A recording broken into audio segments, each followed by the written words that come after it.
Knights in medieval Europe were armed to handle any combat situation. They carried a wide array of weapons, each suited to a particular purpose on the battlefield.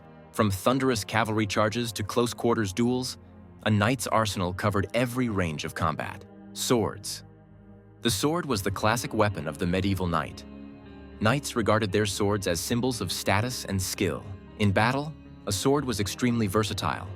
Its double-edged blade could slash, and its pointed tip could thrust into vulnerable gaps in armor. Knights used swords on horseback, after a lance charge, and on foot, making the sword a constant companion in combat. Swords came in different types and lengths throughout the Middle Ages. Early knights typically wielded a one-handed arming sword along with a shield. By the later medieval period, longer hand-and-a-half swords, bastard swords or longswords, became common, which could be used one-handed or two-handed for extra leverage. Some knights even wielded large two-handed swords in special circumstances. Arming sword. A single-handed knightly sword. It was the standard sidearm for knights, light enough to swing with one hand while holding a shield. Longsword. A longer sword with a hilt that allowed two-handed use. It offered greater reach and power, and became common by the 14th century as armor grew heavier. Lances. The lance was the primary weapon of a knight in mounted combat. Essentially a long spear, 3 to 4 meters in length. The lance was built for the tremendous impact of a charging horseman. Knights couched the lance under one arm, braced it against their body, and aimed its iron tip at the enemy. In a massed charge, knights with leveled lances crashed into enemy lines with devastating effect, often unhorsing enemy riders or spearing foot soldiers outright. Lances were most effective at the start of a battle or in tournament jousts, when speed and shock could decide the outcome. However, a lance was usually a one-use weapon. The wooden shaft often shattered or stuck in a target on impact.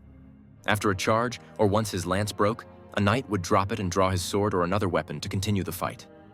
Lances were impractical in close quarters or during sieges, but in open battlefield charges they delivered the power of heavy cavalry. Maces and warhammers, blunt weapons. Not all knightly weapons had sharp edges. Some were designed to crush. Maces and warhammers were common secondary weapons, especially in the later Middle Ages when plate armor was prevalent. A mace was a club-like weapon with a heavy metal head.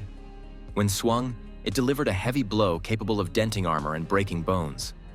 Unlike a sword, a mace didn't need to cut. Its blunt force could stun or incapacitate an armored foe without actually penetrating the armor. Many maces had flanges or spikes on the head to concentrate force on a small point, used to crack helmets or breastplates. The warhammer had a hammer head on one side and a spike on the other. It could smash armor with the flat side or puncture it with the spike. Knights favored these blunt weapons when fighting heavily armored opponents, as even a solid hit could knock out an enemy in full armor. Another blunt weapon sometimes used by knights was the flail, consisting of a spiked metal ball, or multiple balls, attached to a handle by a chain. The flail's swinging head could strike around a shield and hit with tremendous force. However, it was hard to control and relatively rare compared to the trusty mace or hammer. Only a skilled fighter could use a flail effectively without endangering himself, but in the right hands, it was a fearsome tool for close combat. Axes were another category of weapons knights carried, valued for their brute chopping power. A battle axe could deliver devastating cleaving blows, capable of splitting shields or helmets with a direct hit. Early medieval knights, such as Norman cavalry, often carried one-handed axes as an alternative to swords. These smaller horsemen's axes had a curved blade and a short handle for one-handed use. On horseback, a knight could swing an axe at close quarters after a charge, using it to hack at an enemy's shield or armor. Unlike a sword, an axe didn't require finesse. Even a glancing hit could deal serious damage. This made axes very effective in the chaos of melee combat. Knights on foot also used larger axes in certain situations. A two-handed battle axe, like the long-handled Danish axe, allowed a knight to strike with enormous force at the cost of giving up a shield. Some famous knights resorted to axes in battle. For instance, Richard the Lionheart famously wielded a heavy axe during the Crusades when his sword wasn't enough. A two-handed axe could crush through plate armor or even cut down a warhorse, making it a terrifying weapon up close. Not every knight preferred an axe, but many kept one in their arsenal for moments when raw cutting power was needed to crack an opponent's defenses. Polearms. In addition to the lance, knights sometimes employed other polearms, long-shafted weapons with various heads, especially when fighting on foot. The most notable was the poleaxe, also spelled poleaxe. a weapon designed for armored combat in the 14th to 15th centuries. A typical poleaxe had a sturdy shaft about 1.5 to 2 meters long with a multi-purpose head, usually an axe blade on one side, a hammer or spike on the other, and a sharp spike at the top. This gave a knight 3 options in one weapon. In a duel or melee against another armored opponent, a knight could swing the axe blade to cleave or bludgeon with the hammer side, then thrust the top spike to puncture armor. The poleaxe could also hook an enemy or yank a shield away using projections on its head. Knights trained extensively with poleaxes for foot combat, as these weapons were ideal for fighting other armored knights when swords had trouble penetrating plate armor. Other polearms were part of a knight's understanding of warfare, even if they were more often used by infantry. The halberd, a pole weapon with an axe blade and spike, is one notable example. A dismounted knight could pick up such a weapon on the battlefield if needed. The key advantage of any polearm was reach. It allowed a warrior to strike or thrust from a distance. Knights used polearms when they needed to keep foes at bay or strike before an enemy closed in. Daggers. Every knight carried a dagger as a backup weapon. A dagger was a small, sharp blade, typically 20 to 30 centimeters long, worn at the belt, ready to be drawn in tight quarters. In the heat of battle, if a knight lost his primary weapon or found himself grappling with an opponent, a dagger could be the last line of defense. Knights used daggers to stab into the gaps of an enemy's armor, targeting weak points in the joints or visor. One narrow, pointed style called the misericord was designed to deliver a final coup de grace through an opening in an armored opponent's suit. Though small, the dagger was deadly in close combat and an indispensable last resort for any knight. Shields. While not a weapon in the attacking sense, the shield was a crucial part of a knight's armament. It provided protection against swords, axes, arrows, and other weapons on the battlefield. In the early Middle Ages, knights used large shields to cover most of the body. For example, the Norman kite shield, a long, almond-shaped shield that guarded a rider from shoulder to leg. By the 13th century, shields became smaller and more maneuverable as armor improved.